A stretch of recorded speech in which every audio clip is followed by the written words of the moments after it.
Hello everyone, मैं सत्यम और मैं स्वागत करता हूँ आपका इस न्यू वीडियो में। इस वीडियो में हम सीखेंगे डेटा एंट्री एक्सप्लोर करेंगे, एडिटिंग करेंगे और ऑटोफिल ऑप्शन को देखेंगे। तो सबसे पहले हम सीखते हैं जूम इन और जूम आउट कैसे करते हैं शीट में। टू जूम इन आपको कीबोर्ड की कंट्रोल की को प्रेस करना है और अपने माउस के स्क्रॉल बटन को रोल करना है। तो मैं इसको फॉरवर्ड की तरफ मूव करता हूँ। आप देख सकते हैं जो शीट हो रही है वो जूम इन हो रही हैं। ऐसे ही अगर मुझे जूम आउट करना है तो मैं कंट्रोल की को प्रेस करूँगा और बैकवर्ड मूव करूँगा। देख सकते हैं जूम आउट हो रहा है। तो ये जूम इन और जूम आउट के लिए हेल्प करता है। और अब हम डेटा को एंटर करने के लिए हमें अगर डेटा को पुट करना है तो हम जैसे कि यहाँ पे रो 3 में है और अब हमें एडिटिंग एनेबल करना है तो हमें यहाँ पे डबल क्लिक करना रहेगा। जैसे ही हम डबल क्लिक करते हैं तो यहाँ पे दो ऑप्शन अवेलेबल है। एक तो जैसे आप यहाँ देख सकते हैं हम यहाँ से ही डेटा को पुट कर सकते हैं या फिर आप देख सकते हैं कि यहाँ पे ऑप्शन है तो हम यहाँ से डेटा को पुट करेंगे। हम टाइप करेंगे सेल्स और अगर हमें अब मूव करना है नेक्स्ट रो की ओर तो आप सिंपली अपने कीबोर्ड की एंटर से प्रेस कीजिए और आप डाउनवर्ड मूव हो जाएंगे। वैसे ही अगर कीबोर्ड की डाउन की को प्रेस करते हैं तब भी आपको मूव ऑप्शन मिलता है। अगर आपको राइट मूव करना है तो राइट बटन प्रेस कीजिए और तो लेफ़्ट मूव करना है तो कीबोर्ड की लेफ़्ट की से और अप एंड डाउन। सो ये चार ऑप्शन अवेलेबल है।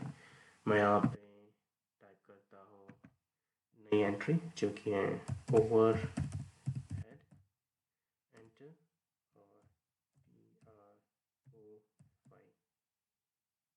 प्रॉफिट ना। अगर मुझे अगर मैं यहाँ सेल्स ऑप्शन में हूँ और अगर मुझे मूव करना है नेक्स्ट कॉलम की ओर तो आप कीबोर्ड की राइट क्लिक को प्रेस कर सकते हैं जो आपको मूव कराएगी राइट की साइड। और या फिर आप कीबोर्ड की टैब की को प्रेस कर सकते हैं, आपको मूव करेगी ये राइट की ओर जैसा आप देख सकते हैं। मैं यहाँ पे अब डेटा एंट्री करूँगा। मैं यहाँ पे आपको दिखाऊंगा कि कैसे अल्फ़ाबेट जो होते हैं और न्यूमेरिक वैल्यू जो होती है वो डिफरेंट डिफरेंट पोजीशन देती है इस सेल में। तो मैं यहाँ टाइप करता हूँ SA टैब और यहाँ पे न्यूमेरिक वैल्यू 1 2 टैब।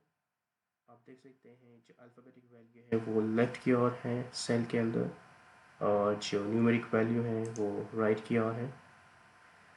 सो एक्सेल में न्यूमेरिक वैल्यूज़ राइट की ओर होती हैं और अल्फ़ाबेट जो होते हैं वो राइट लेफ़्ट की ओर। सो मैं इसको चेंज करता हूँ और यहाँ पे 123 12 34 45 एंड 1 2 3।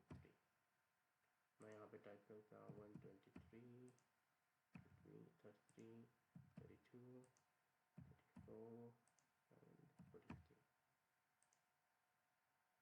नाउ जैसे हमने देखा कि एडिटिंग करने का एक ऑप्शन हमने देखा था जो इसको डबल क्लिक करते हैं तो अनेबल करता है एडिटिंग। वेयर एज अगर हमें एक और ऑप्शन मिलता है जो यहाँ होता है जहाँ से हम उसको एडिट कर सकते हैं।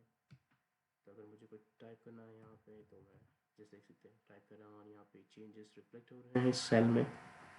वैसे ही अगर मुझे इरेज करना है या डेटा को क्लीन करना है तो मैं यहीं से ही कर सकता हूँ। तो ये जो बार अवेलेबल होता है उसको फार्मूला बार बोलते हैं। जो फार्मूलाज क्रिएट करने की टाइम पे इसको ऑप्शन को यूज़ करते हैं या फिर कुछ एडिटिंग में या कुछ डेटा को टाइप करने में।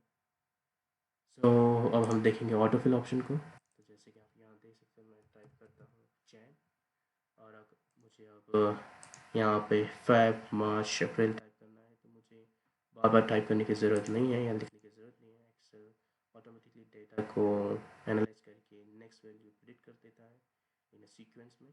तो आप जैसे देख सकते हो मैंने अपने माउस को कर्सर को यहाँ पे एज पे मूव किया सेल की और यहाँ पे इसका जो पॉइंटर है इसकी शेप चेंज हो गई है। इसे बोलते हैं फिल हैंडल।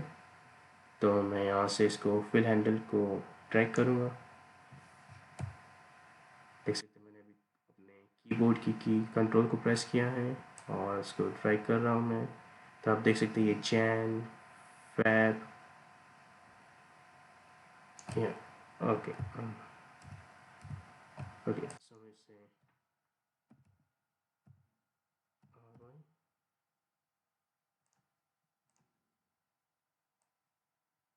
तो मैंने से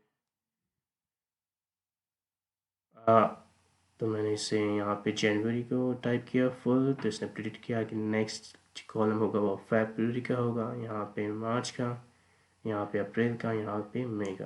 तो आप देख सकते हैं इसने किस तरह से ऑटोफिल किया है डेटा को। उसी तरह से अगर मैं यहाँ पे टाइप करता हूँ Q1, जो कि Q1 है, अगर मैं इसको यहाँ पे क्लिक करता हूँ, मैंने यहाँ पे सिर्फ माउस के पॉइंटर को जो सेल की एंड पे है यहाँ पे लाया है, मैंने यहाँ पे सिर्फ इसे ड्रैग कर रहा हूँ। आप देख सकते हैं कैसे Q1, Q3, Q4 और देन ऑटोमेटिकली Q1 के यहाँ पे लिखा गया है।